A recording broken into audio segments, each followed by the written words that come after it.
시청자 여러분 안녕하십니까? 집중진단 제주 정은숙입니다. 코로나19 이후 많은 것들이 변화하고 있습니다. 포스트 코로나에 맞춰 달라진 환경을 예측하고 궁극적으로는 미래 교육을 견인해야 할 중요한 시기입니다. 지난 회차에 이어 오늘 두 번째로 제주 교육의 현실을 진단하고 시급한 과제를 중심으로 논의해 보겠습니다. 오늘 함께 해주실 분들 소개해드리겠습니다.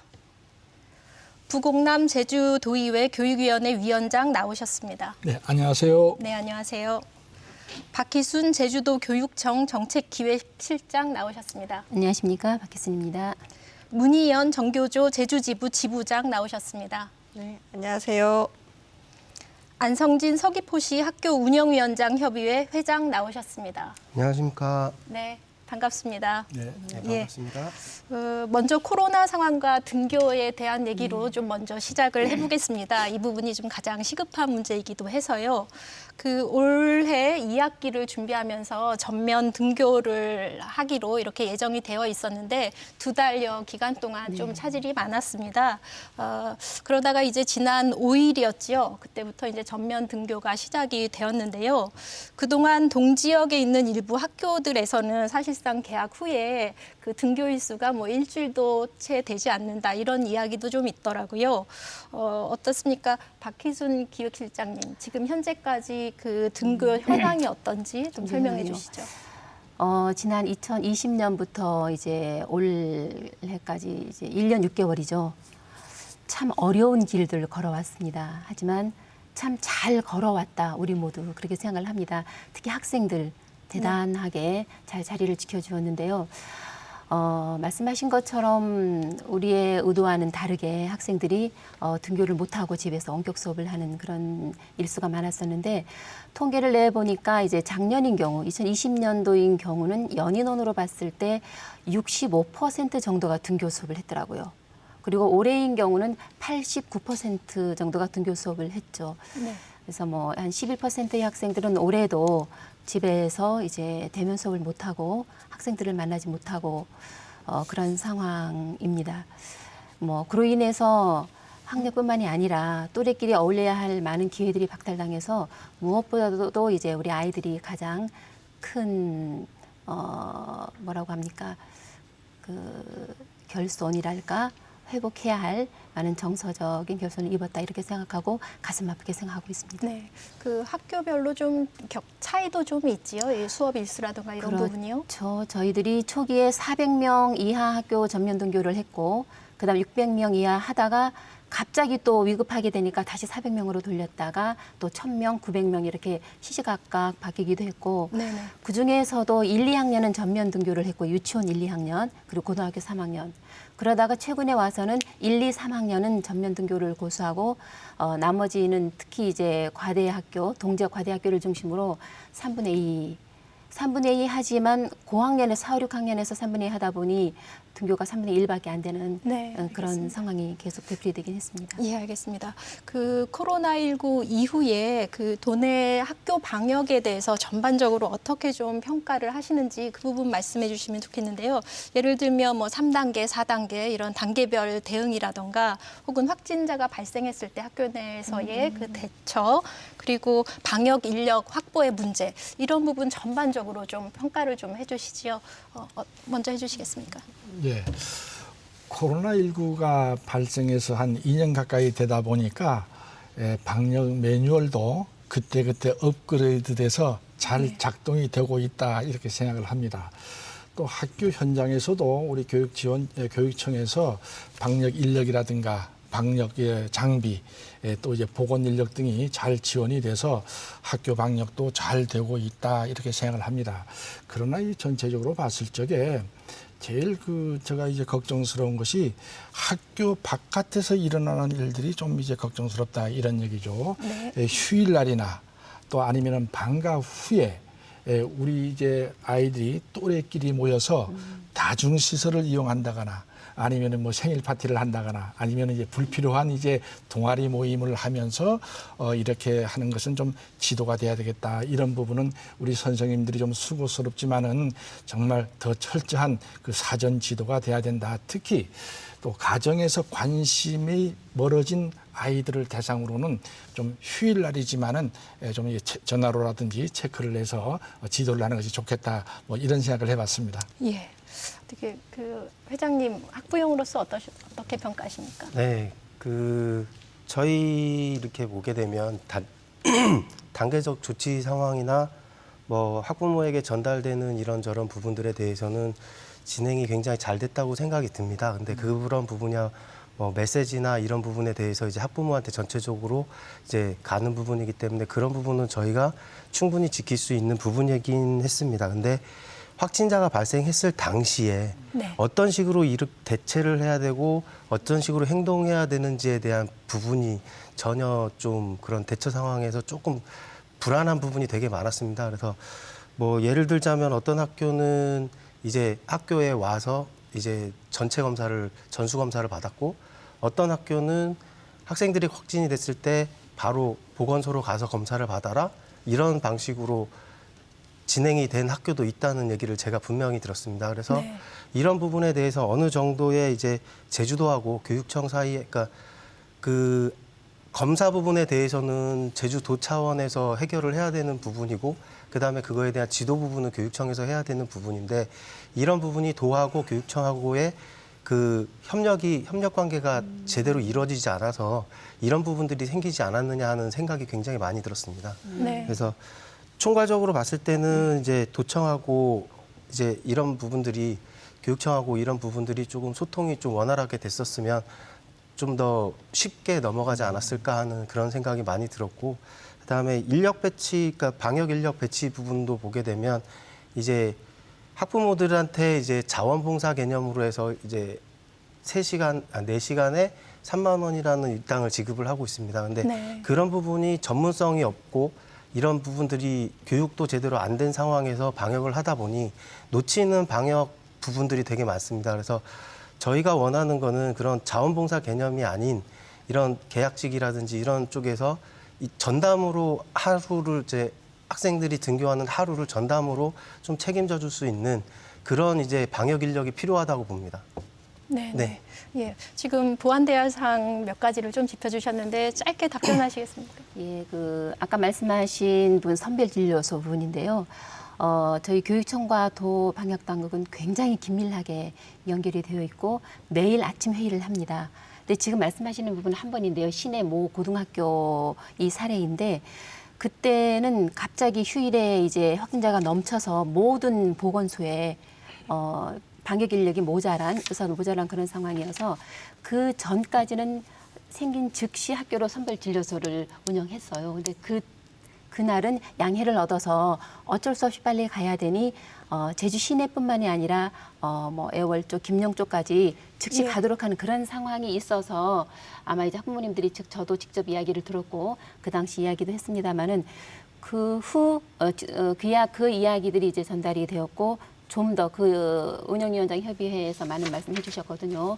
그 길을 계기로 더 촘촘하게 지원을 하는 그런 계기가 좀 됐어요. 예외적 상황이 네네네. 있었다는 말씀이시죠. 그래서 그 이후는 선별진료소가 즉각 요번에도 서기중앙초 같은 경우도 선별진료소를 운영하고 있다는 말씀 더 이상 걱정하시는 않으셔도 된다는 그런 말씀 일단 드리겠습니다. 예, 그러면 그 다음으로 그 위드 코로나로의 그 전환에 대해서 지금 우리 사회에서 계속 이야기가 진행되고 있습니다. 지금으로서는 11월 정도가 되면 위드 코로나로 전환하는 것을 이제 목표로 할 것 같은데요.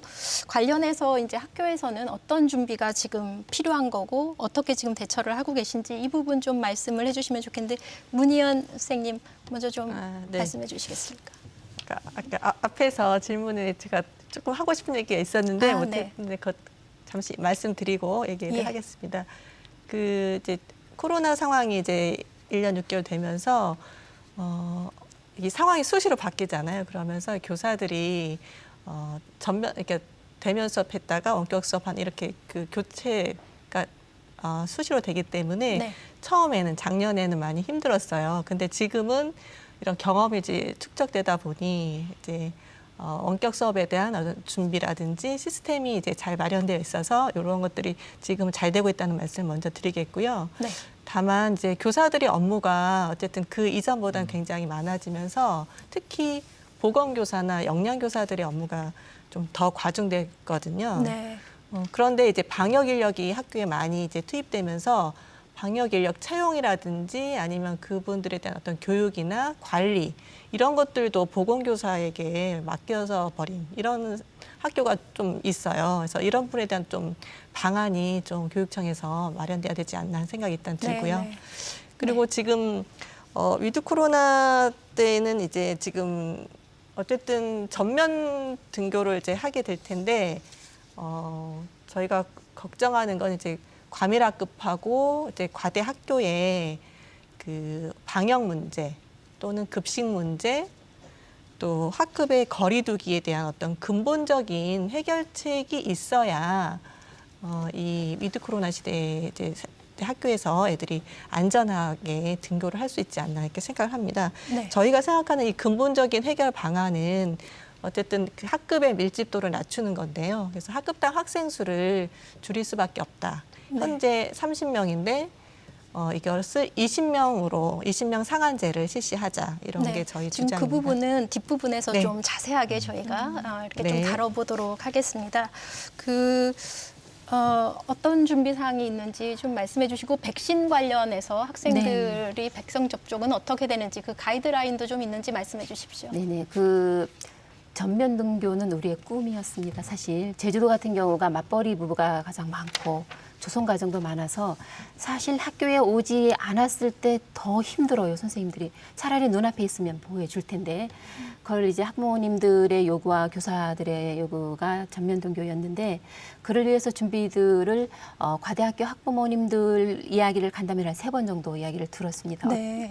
그래서 굉장히 세심하게 준비를 했어요. 심지어는 출입구를 몇 군데로 해야 되며 어디로 했을 때 애들이 거리두기가 될 것인지 그런 것을 이제 했고 또 하나는 6개의 학교를 시범 운영해 봤습니다. 대규모 학교를. 그래서 수행되는 이제 문제들 급식실로부터 시작을 해서 애들이 이제 그 밀집도가 겹치는 부분들에 대한 보완을 한 게 몇 달간의 준비 과정을 일단 거쳐서 마침 이제 그 기간 동안에 사회의 이 확진자 수라든지 거리두기 단계도 뭐 숫자적으로 하면 뭐 2단계, 3단계 정도에 대해서 지금은 전면 등교를 해도 괜찮겠다라는 조심스러운 판단을 하면서 지금 시행을 하고 있습니다.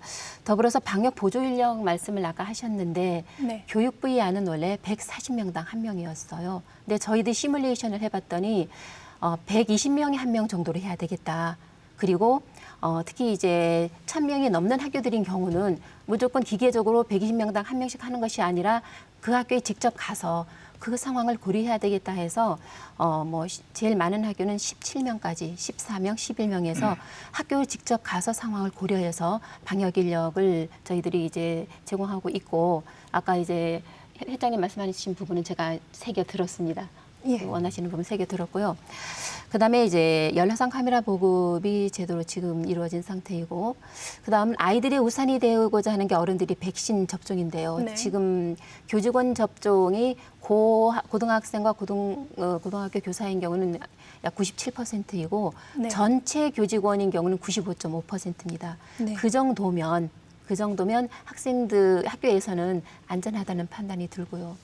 사회자님께서 아까 질문하신 그런 청소년 접종 문제인데 교육부 차원에서 청소년 접종에 대해서는 자율 접종을 원칙으로 하고 있습니다. 네. 왜냐하면 지금 임상 실험이 미국이나 유럽에서는 이루어졌지만 아시아 특히 우리나라 청소년들을 대상으로는 이루어지지 않았기 때문에 지금 접종하라고 강제할 수가 없는 상황입니다. 단 학부모님과 학생이 동의를 해서 접종을 했을 경우는 결석이라든지 이런 부분은 걱정하지 않으셔도 된다. 그런 말씀 네. 정도 그 드리겠습니다. 부분은 이제 공결로 처리가 되는 네, 겁니까? 네. 그렇습니다. 네, 잘하겠습니다. 그 다음 주제로 이제 좀 넘어가서요. 그 원격 수업과 등교 수업이 계속 뭐 1년 반 이상 계속 이렇게 그 병행하는 일상이 되다 보니까 이런 상황이 이제 굉장히 장기화되면서 그 학생들 간에 아니면 지역 간에 이런 학습 격차가 좀 심해졌다. 이런 게 큰 문제로 지금 대두가 되고 있습니다. 그런데 일단 이 학습 격차 부분에 대해서 좀 면밀한 조사가 이루어졌는지를 좀 여쭙고 싶거든요. 어떻게 조사된 바가 있습니까? 예, 저희 같은 경우 이제 교육청에 교육정책연구소가 있습니다. 연구소에서 교원 1,434명 대상, 학생 약 8,000명 대상, 그리고 학부모 한 6,000명 대상으로 실태조사 및 연구를 했어요. 네. 했고 그다음에 이제 학교교육과에서 또 교원들 중심으로 이제 교원 약 600명 정도를 중심으로 실태조사를 내서 2차례에 걸쳐서 조사를 했고 그다음에 이제 국가수준 학업 성취도 평가에 대한 결과 분석이 올 6월에 결과가 나왔습니다. 이 3가지 실태조사를 토대로 저희들이 이제 결손에 따른 회복 대책들을 현재 세워서 실행하고 있습니다. 네. 그러면은 그 격차 부분은 어떻게 나오는지도 나왔습니까?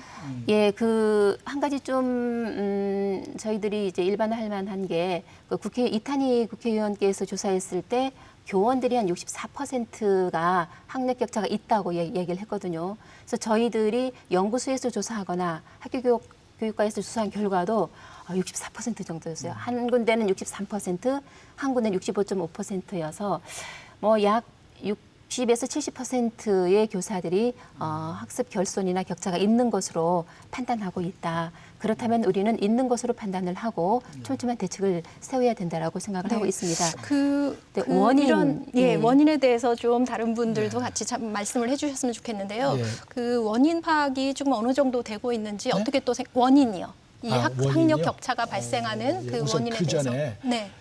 그 전에 이제 우리가 이제 코로나 이전과 이후에 우리 그 학력 격차를 전국과 이제 비교하는 것은 무의미하다 이런 생각을 합니다. 왜냐하면 공교육이 지향하는 최고의 가치는 우리 모든 아이들이 평생을 살아가는 데 필요한 최소한의 학력을 갖추도록 하는 것이기 때문에 이것은 이제 뭐 선택이 아니라 필수로 이렇게 이 학력 격차를 떠나서 이제 우리가 이제 기초 학력 이제 그 전부 다 도달할 수 있도록 해야 된다 하는 이런 말씀을 드리겠고 그 지금까지 그 제주도 내에서 지역 간의 그 학력 격차는 늘 상존해 왔습니다. 제주시 도시 지역과 동지역과 읍면지역의 교육 격차는 항상 있었다.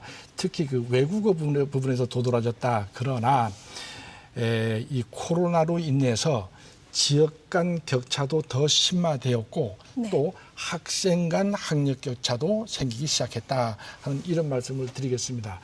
그러면 이런 학력 격차가 이제 어떻게 해서 이제 좀 생기느냐 이렇게 하면은 코로나로 인해서 비대면 원격 수업으로 인해서 학력 격차가 더 많이 생기고 있다. 왜 그러냐면 제일 중요한 것이 교사와 학생 간의 쌍방향 의사소통이 안 됨으로 생기는 문제가 가장 크다. 쌍방향 소통이 실시간 소통이 안 됨으로 인해서 학습 의욕이 저하가 되고 또 이제 학습 내용을 이해하기가 또 이제 어렵고 또 이제 학습에 대한 또 집중도도 떨어진다 이런 얘기입니다. 거기에다가 또 이제 아이들이 자기 주도적 학습 능력이 있는 학생은 또 잘 따라가지 못하지만은 그런 못한 학생들은 이제 또 이제 상당히 그 좀 그 격차를 많이 이제 가져올 수 있다 이런 얘기고요.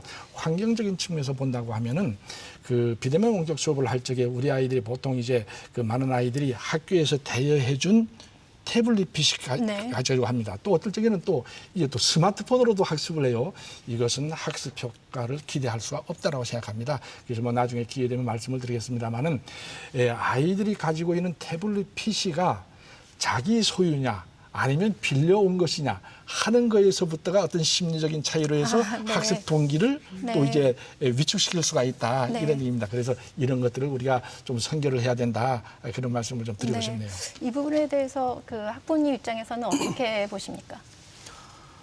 제가 알기로는 저희 학교 같은 경우에 지금 비대면 수업을 거의 안 하고 그러니까 학생 수가 이제 200명 이하 학교다 보니까 그런 비대면 수업 자체를 이제 뭐 특별한 일 아니면은 해본 적이 없었습니다. 근데도 지금 현재 저희 학교 같은 경우에 이제 학습 능력 평가에서 이제 학습 능력이 조금 떨어지는 애들 같은 경우에 이제 따로 관리를 해서 그 수업을 아마 제가 알기로는 학습 능력 그 관리를 해서 지금은 그렇게 떨어지는 애가 없다는 얘기를 제가 어제 교장 선생님한테 들었습니다. 그래서 그런 부분이 있는데 비대면 수업을 하게 되면 아까 의원님도 말씀하셨지만 쌍방향의 이게 소통이 안 되는 거 맞습니다. 그래서 저희들이 이렇게 보게 되면 이런 쌍방향 소통이 안 됐을 경우에 이런 방법은 어떨까라고 생각을 해본 방법이 뭐였냐면 비대면 교육도 그러니까 격주로 나가든지 뭐 3일에 한 번 뭐 이렇게 나가는 학교들이 있는 걸로 알고 있는데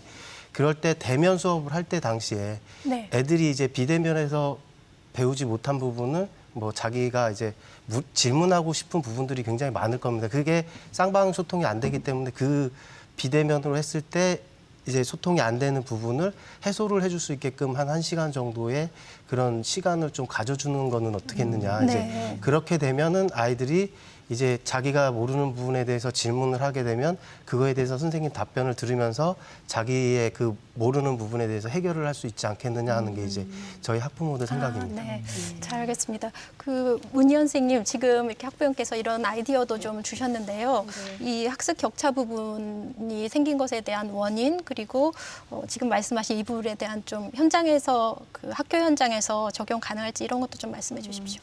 이제 일단 그 학습 격차가 그 어느 정도인지에 대한 어떤 교사들의 얘기를 좀 들어보면 초등학교 저학년 같은 경우는 이제 일단 우리말을 쓰고 사용하고 글을 쓰고 읽는 이런 게 잘 안 되는 1학년 같은 경우는 그런 학생들이 이제 한 반에 한 3명 정도 있었다라고 말씀을 하시더라고요, 작년에. 네. 그래서 그래서 이제 담임들이 이제 좀 안타까운 게 이제 그 원격 수업이 되다 보니 좀 더 그 기간이 좀 짧아졌으면, 그러니까 대면 수업을 빨리 됐으면 그런 어떤 격차를 좀 더 줄일 수 있었다. 네. 왜냐하면 이제 교사들이 방과 후에 그런 학생들을 계속 지도를 하고 있거든요. 근데 네. 그런 것들에 대해서 좀 안타까운 말씀하셨고, 고학년 같은 경우는 수학에서 수학 과목에 좀 격차가 많이 드러난다고 하더라고요. 그래서 아무래도 그 전 단계가 이루어지지 않으면 다음 단계를 가지 못하기 때문에 그래서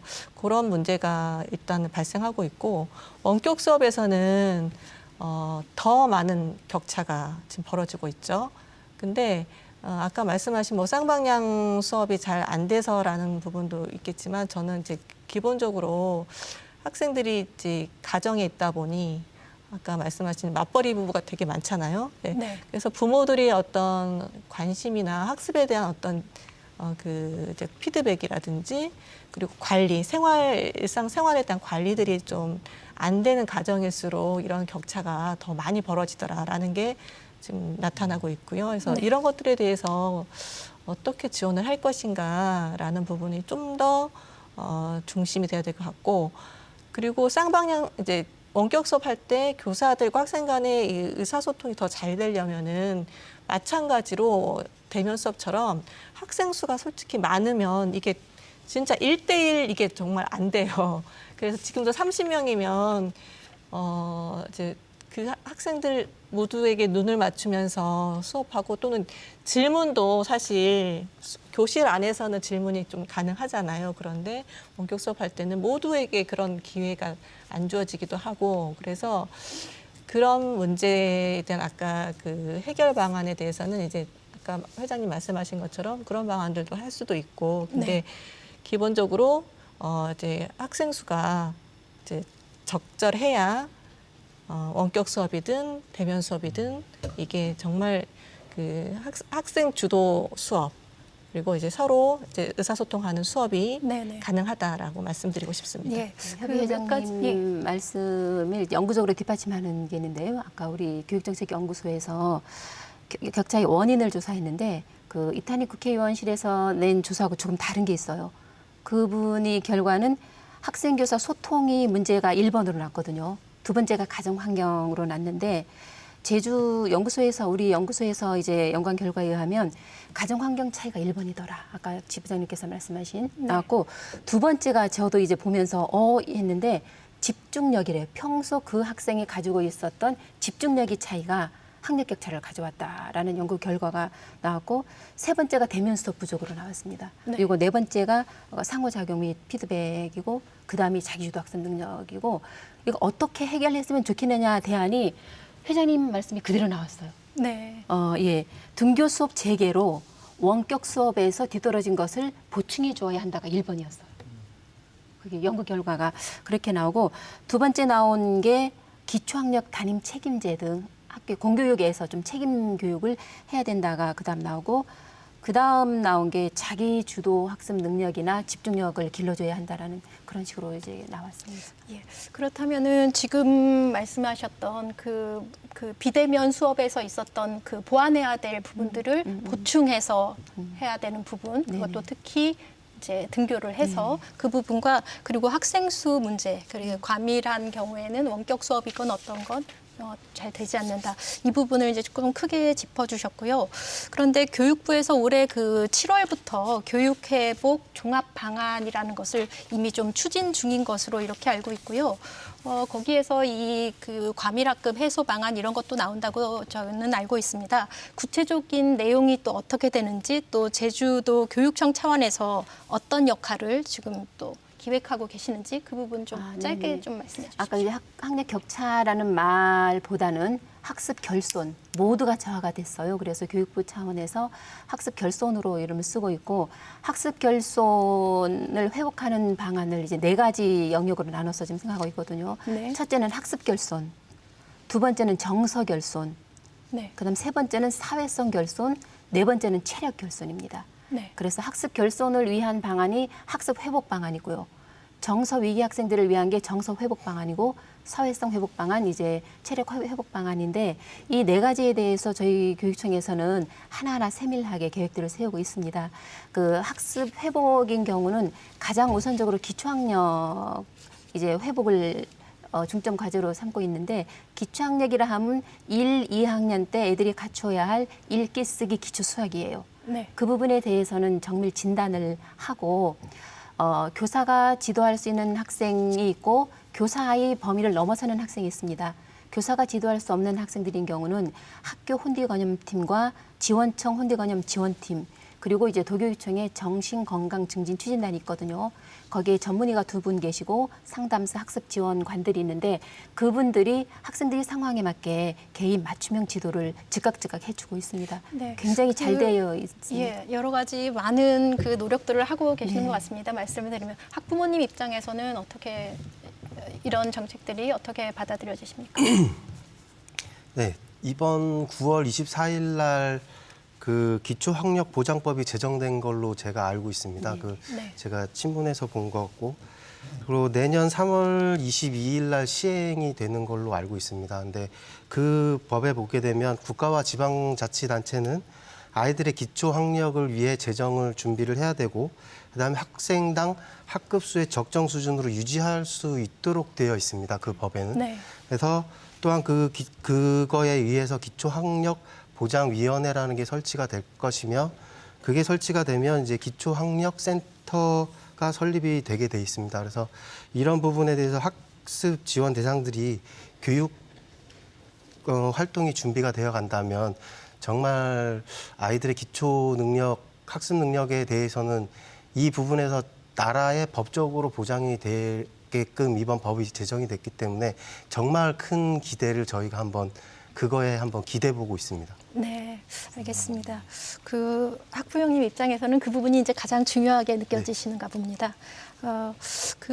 지금 여러 가지 이야기들이 나오고 있는데요. 코로나19 이후에 이제 현실적으로 대두된 문제 중에 또 가장 대표적인 부분이 여러 차례 언급된 과밀학급 문제입니다. 과밀학급 문제와 그리고 밀집도 이게 높다는 건데요. 그 제주도의 경우에 학급당 학생 수 20인을 상한으로 지금 하는 초중등교육법 일부 개정안이 이제 국회에 올라가 있는 상황에서 이 법에 조속한 이제 통과를 바라면서 도의회에서 지난달이었죠. 결의안을 통과시키신 걸로 제가 알고 있습니다. 그 도내 과밀학급의 실태가 좀 어떤지 그리고 그런 결의안을 채택하신 취지가 어떤지 설명해 주시죠. 지난 9월에 우리 의회에서 전국 최초로 학급당 학생 수를 20명 상한으로 하는 초중등 교육법 이제 일부 개정 법률안을 조속히 좀 통과를 시켜달라라고 하는 그 촉구하는 결의안을 채택을 했습니다. 네. 그래서 그 결의안을 이제 청와대와 또 교육부와 또 각 시도의회와 또 기재부와 이렇게 송부를 했습니다. 저희 의회에서 이렇게 이러한 결의안을 채택하게 된 그 취지는 어디에 있냐면은 앞으로의 미래 교육을 위해서는 이제 반드시 기초학력 문제라든가 아니면은 교육 불평등 해소라든가 학력 격차 해소라든가 이런 것들이 해소가 돼야 된다. 그리고 또 코로나19와 같은 이러한 감염병 시대가 되면은 등교 수업을 할 수 있는 그런 안정장치를 이제 만들어야 된다 하는 거하고 앞으로 또 이 고교 학점제를 정착시키려고 하려면은 반드시 이제 학급당 학생 수를 이제 줄여야 된다 하는 그런 취지에서 이렇게 채택을 했습니다.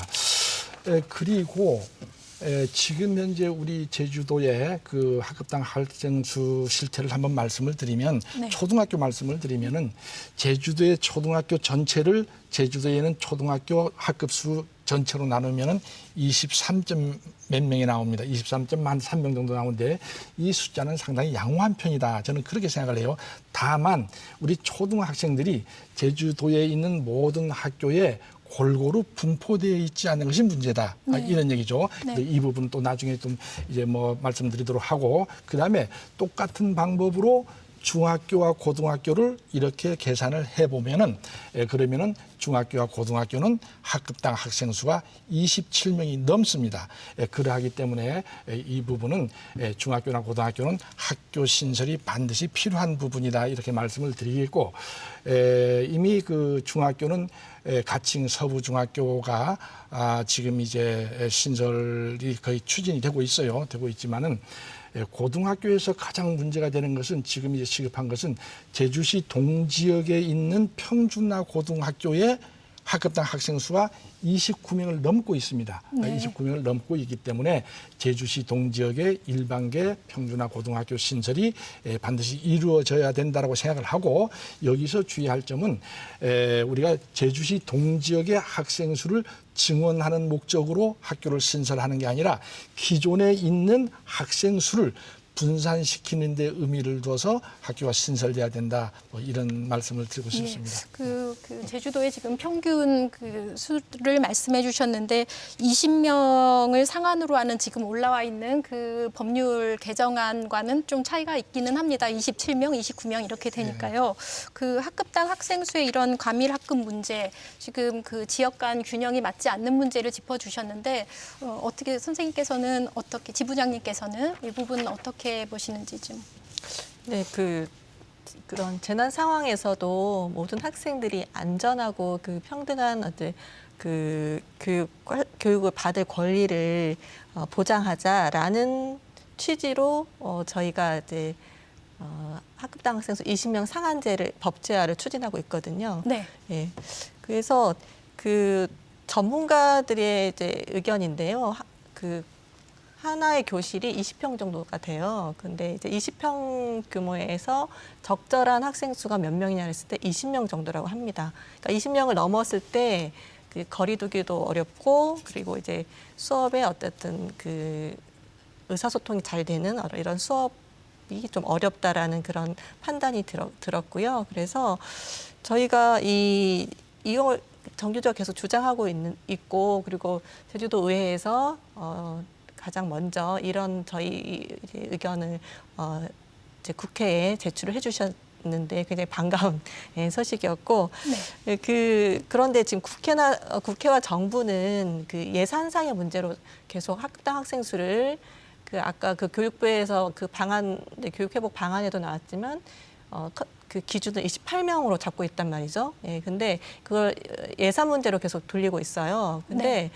우리 그 국가의 예산을 도대체 어디에 우선 투자를 할 것인가라는 관점에서 봤을 때 그 가덕도 신공항 만드는데 몇 조를 쓰고 있잖아요. 근데 이럴 게 아니라 우리 학생들을 위한 모든 학생들을 위한 그런 이제 예산 투자가 더 우선시 돼야 되지 않냐라는 그런 관점에서 이걸 좀 봐야 되겠다라는 생각이 듭니다. 네, 알겠습니다. 그러니까 지금 그 초중등 교육법 일부 개정안에서는 20명 상한을 지금 추진 중에 있으나 현재 실제 교육 회복 종합 방안에는 28명으로 이렇게 하고 있는 그 격차가 있는 점을 좀 지적을 해주셨고요. 그래서 많은 지원이 집중적으로 좀 필요하다는 말씀이신데 이 과밀학급 해소를 위한 그 교육회복 종합 방안이요. 이 부분이 그 제주도 네네. 교육청에서도 또 함께 참 하고 계실 텐데 그럼요. 어떻게 진행되고 예. 있습니까? 저희들은 과밀학급 해소를 그 교육 회복과 더불어서 가장 시급한 문제라 생각하고 있고, 마침 정교조에서 이제 말씀해 주시고 이제 교육위원회에서 다시 이제 결의문을 만들어 주셔서 같은 생각이고 굉장히 제주의 온 사회가 같이 해야 할 문제라고 생각을 하고 있습니다. 저희들은 3단계로 교육청에서 할 수 있는 방안들을 한번 모색해 봤는데, 그랬더니 올해 같은 경우는 31명 초과하는 학생 해소하자. 그랬더니 초등학교 55학급 증설, 중학교 17학급 증설, 고등학교 29학급 증설을 했거든요. 그래도 갈 길이 멀어요. 그다음 2025년에는 25명을 목표로 해보자. 그랬더니 지금의 거의 2배 가까이가 필요합니다. 또 29년에는 20명을 목표로 해보자 했더니 2029년까지 가도 여러 가지 제도적인 문제들이 많아서 방법은 법제화밖에 없다. 예. 네. 초중등교육법으로 법제화를 해야 교사 정원도 해결이 될 것이고, 그다음에 학교 시설도 해결이 될 것이고, 그 길밖에 없다 해서 학급당 학생 수 20명 법제화 부분에 총력을 기울였으면 좋겠다. 우리만이 아니라 제주 출신 국회의원도 그렇고 도의원님도 그렇고. 예, 그래서 그런데요. 네. 그 초등학교 이제 경우에는 이제 과밀 학급 해소에 대해서 이제 우리가 얘기를 하고 있는데, 저는 그것을 그렇게 생각하고 싶지 않습니다. 상당히 참 이제 문제가 심각하다, 이런 얘기를 하고 싶어요. 아까도 말씀을 드렸습니다마는 그 초등학교 학생들이 지역 간 학교, 지역에 있는 학교 간 분포가 아주 불균형이다, 이런 말씀을 했는데, 어느 정도 심각하냐면은 앞으로 한 5년 후가 되면은 지금 이제 초등학교 학생이 전체 한 4만 3천 명이 되는데 11,500명이 줄어들어요. 네. 이 11,500명이라고 하는 것은 어느 정도냐면 제주도의 읍면 지역에 있는 모든 초등학교 학생 수가 9,300명밖에 안 됩니다. 9,300명을 뛰어넘는 거예요. 그러면 앞으로 5년 후에는 읍면 지역에 있는 초등학교는 전부 다 소멸된다고 봐야 돼요. 아주 심각한 문제라고 생각을 합니다. 그래서 또 특히 이 부분이 어느 지역에 심하냐면 제주시 동부 지역, 또 서귀포시 동부 지역, 이쪽에 있는 학교들은 전부 다 학급당 학생 수가 10명 내외입니다. 네. 이 학교들이 앞으로 5년 후에 어떻게 될 것이냐. 그래서 어느 연구에 의하면은 제주시 동부 지역과 서귀포시 동부 지역에 있는 이 지역은 뭐 구자읍이나 표선읍이나 성산읍은 지역 소멸 위험도가 가장 아주 위험도가 고위험도인 이제 지역이에요. 그래서 이런 부분을 네. 먼저 우리가 좀 근본적으로 생각할 때가 됐다. 이런 지금 말씀 말씀을 잘해주셨는데 지금 이 부분에 대해서 지역 간 이런 격차가 심화되는 부분까지를 고려해서 맞습니다. 뭐 개중축도 이루어지고 신축도 이루어지고 해야 되는데 너무 이렇게 동지역에서 학교를 늘리는 거, 증축하는 거 이거에 너무 몰두되어 있는 거 아니냐 이런 비판이 있습니다. 여기에 대해서 어떻게 네. 생각하시는지 좀 말씀해 주시죠. 네. 예. 그러니까 학급 증설이나 학교 증설도 필요하다고 보거든요. 왜냐하면 동지역에 현재 이런 그 과밀 학급 문제를 해결하기 위해서는 일정 정도 필요하다라는 말씀을 먼저 드리겠고, 네. 근데 그 아까 지역 균형을 봤을 때, 그러니까 작은 학교도 살리고 이 동지역의 과밀 학급 문제도 해결하기 위해서는 예를 들면 이런 게 좀 필요하지 않을까 생각이 들어요. 그러니까 학교와 마을이 함께 네. 그 우리 마을에 있는 학생들을 함께 책임지고 교육하는 이런 마을 교육 공동체라고 많이 얘기하죠. 이런 것들이 좀 원도심이라든지 읍면 지역에 좀 활발히 되면 네.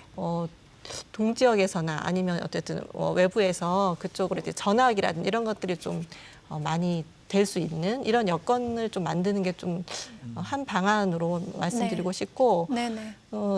그리고 이게 좀 안 되는 게 사실은 학부모님들의 인식도 많이 좀 전환이 되면 좋겠다라는 생각이 들거든요. 예를 들면 네. 큰 학교에 여전히 많이 보내려고 싶어 해요. 이제 우리 집 주변에 큰 학교가 있고 좀 작은 학교가 있는데 그래도 좀 큰 학교로 보내려는 이런 분들이 좀 많으신 것 같더라고요. 근데 제가 이렇게 코로나19로 이제 경험해 본 결과 작은 학교가 갖고 있는 장점이 훨씬 많거든요. 네. 예, 거기서 누릴 수 있는 어떤 교육적인 이런 것도 되게 많기 때문에 이런 이제 큰 학교를 선호하기보다는 정말 우리 아이의 교육적인 혜택을 많이 누릴 수 있는 작은 학교에 대한 인식이 좀 바뀌었으면 좋겠다라는 생각이 듭니다. 학부형으로서 좀 조금 말씀을 한번 해주시죠. 예.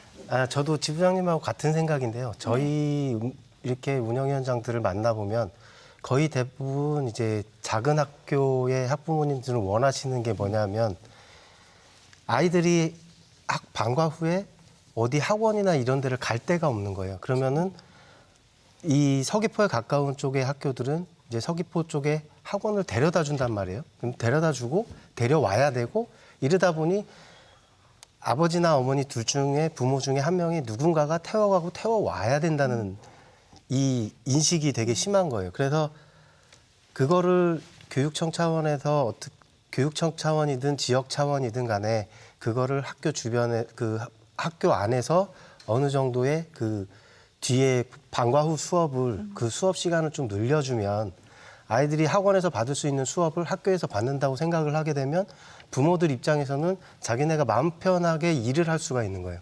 네. 그런데 보게 되면 거의 직장들이 서귀포시나 제주시 쪽으로 쏠려 있기 때문에 그 부모들은 자기 직장 옆에 가서 학교를 다니면서 그 근처에 있는 학원을 보내는 거예요. 그러면은 서귀포 시내권에는 애들이 통학버스를 타고 돌고 있다가 엄마가 퇴근하는 시간에 맞춰서 그 픽업을 해서 자기 집에 가서 자는 거죠. 네.